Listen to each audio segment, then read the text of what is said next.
Selamat datang kembali di channel Robinstat. Kali ini kita akan bahas tentang regresi ordinal logistik pada data cross section dengan menggunakan software Minitab. Sebelum lanjut, para sahabat dapat like, komen, dan subscribe untuk mendapatkan informasi-informasi menarik lainnya.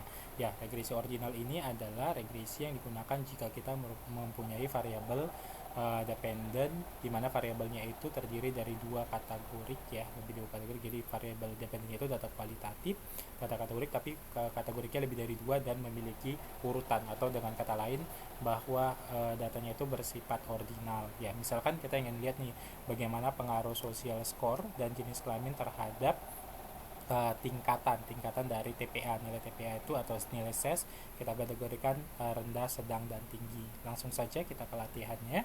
Nah, kemudian kita klik di file ya, kemudian open, kita cari datanya di Minitab. Nanti para sahabat dapat downloadnya di descriptionnya ya.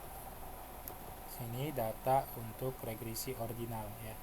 Nah, di sini tadi ada nilai SES ya, kategorinya 1, 2, 3, kemudian ada primal 01 dan nilai social score ya. Jadi nanti bisa kita lihat di sini bagaimana kita dapat meratnya ya. Jadi misalkan statistik, kita pilih nanti yang regression. Nah, pilihlah yang ordinal regression. Variabel dependentnya berupa nilai tingkatan ya, yaitu SES ya.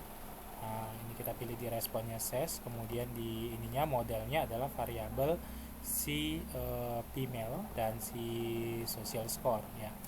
Optionnya di sini kita milih lim functionnya itu biasanya digunakan bisa logit, normit ya, normit atau probit itu, kemudian compute atau confirmatory log ya. Kemudian kita bisa milih resultnya apa saja yang mau ditampilkan ya. Nah, kita langsung saja kita baca di sini hasilnya. Jadi ada 3 kategori, yakni masing-masing deskriptifnya jumlahnya dari 200 data 47, 95, dan 58 ya. Ini adalah pertama kita baca adalah tes goodness of fit-nya ya. Goodness of fit itu untuk melihat apakah modelnya ini cocok atau tidak gitu ya. Jadi H0-nya itu atau paralel lain modelnya, H0 itu modelnya cocok, H1 tidak cocok. Nah, di sini karena dia tidak signifikan, artinya tidak tolak H0, modelnya sesuai. Nah, kemudian tes untuk uji simultannya di sini, apakah ada minimal satu variabel yang berpengaruh atau tidak. Ternyata dia signifikan, berarti ada minimal satu yang berpengaruh. Nah, kemudian variabel apa saja yang berpengaruh dapat kita lihat sini. Apakah female berpengaruh? Iya. Kemudian apakah sos berpengaruh? Ternyata tidak. Ternyata iya juga, tapi pengaruhnya negatif. Nah, kalau kita lihat di sini yang menjadi acuan adalah kalau kita lihat di sini ada cons 1, cons 2 ya, kan ada 3. Di sini si Minitab acuannya adalah kategori yang terakhir ya, kategori yang terakhir. Jadi kalau peningkatan nilai SOS ini akan cenderung dia akan menuju ke ke kategori yang 3 itu lebih tinggi daripada kategori yang 1 karena negatif seperti itu. Jadi masing-masing di sini sebesar berapa? Sebesar odds-nya itu 0,94 ya. Sementara female di sini bahwa female itu akan kena positif, dia akan cenderung ke kategori 1 itu lebih besar untuk si female ketimbang kategori 3, dan begitu juga dengan kategori 2 lebih besar ketimbang kategori ketiga. Nah, itu untuk menggunakan regresi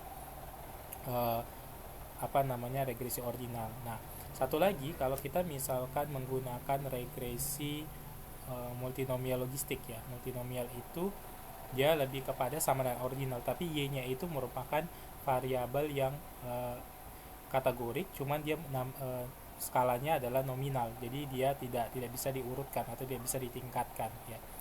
Nah, misalkan kita ingin meneliti pengaruh antara nilai matematika ya, nilai matematika dan nilai sains ya terhadap pemilihan program kuliah, apakah dia akan general, vocational, atau akademik.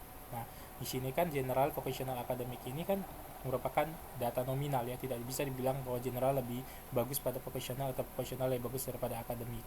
Nah, sama saja caranya ya, tinggal statistik, kemudian kita pilih regression. Nah, regressionnya kita pilih yang nanti nominal. Nah, nominal di sini dimaksudkan multinomial ya, multinomial.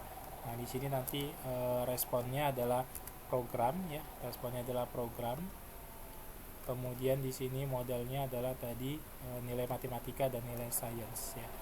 Oke, di oke kan saja. Nah, di sini per masing-masing ini ada 45, 50 ini sebagai reference ya.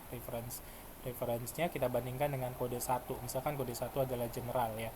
Nah, ini kalau di dalam multinomial itu ada dua persamaan. Jadi kalau misalnya ini 3 dibanding 1 ya, vocational dibanding dengan general, ini akademik dibanding general. Nah, kalau kita lihat pertama adalah uji asumsinya ya, apakah kita lihat deviansi, apakah modelnya cocok atau tidak. Modelnya cocok karena p-value-nya lebih besar dari 0,05, H0 cocok atau fit A1 tidak cocok. Nah, kemudian uji simultannya kita lihat di sini. Uji simultan itu secara bersama-sama ada pengaruh nggak, semua koefisien itu sama dengan zero nggak, ternyata tidak, berarti minimal ada yang satu yang berpengaruh.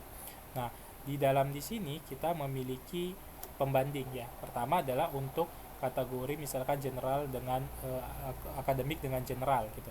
Matematika dan sains itu tidak berpengaruh signifikan. Jadi kalau dia nilai matematika dengan sains itu berapapun nilainya, dia tidak bisa kita bedakan, dia akan cenderung memilih si general atau si akademik gitu. Tapi kalau misalkan kita bicara di sini misalkan antara vocational, misalnya ini adalah kode kedua vocational, maka nilai matematika dan sains itu berpengaruh signifikan. Jadi kalau peningkatan nilai matematika, dia akan cenderung misalkan ke vocational, atau kalau sains dia akan cenderung ke general, misalnya seperti itu. Jadi tergantung referensi yang mau kita gunakan. Jadi ada dua variabel yang berpengaruh signifikan untuk si kode 2 dibanding dengan kode 1 ya. Berbeda dengan si tadi kalau ordinal cuma satu persamaan karena dia ada adjust proporsional. Jadi kategori 1 ke kategori 2 odds-nya sama dengan atau sebanding dengan kategori 2 dengan kategori 3 karena dia merupakan tingkatan. Nah, kalau si logistik tidak, si nominal atau si multinomial logistik tidak ya, karena dia pasti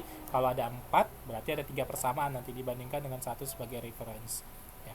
Nah, begitu untuk regresi ordinal dalam multinomial dengan median type. Semoga bermanfaat. Sampai ketemu di video-video berikutnya.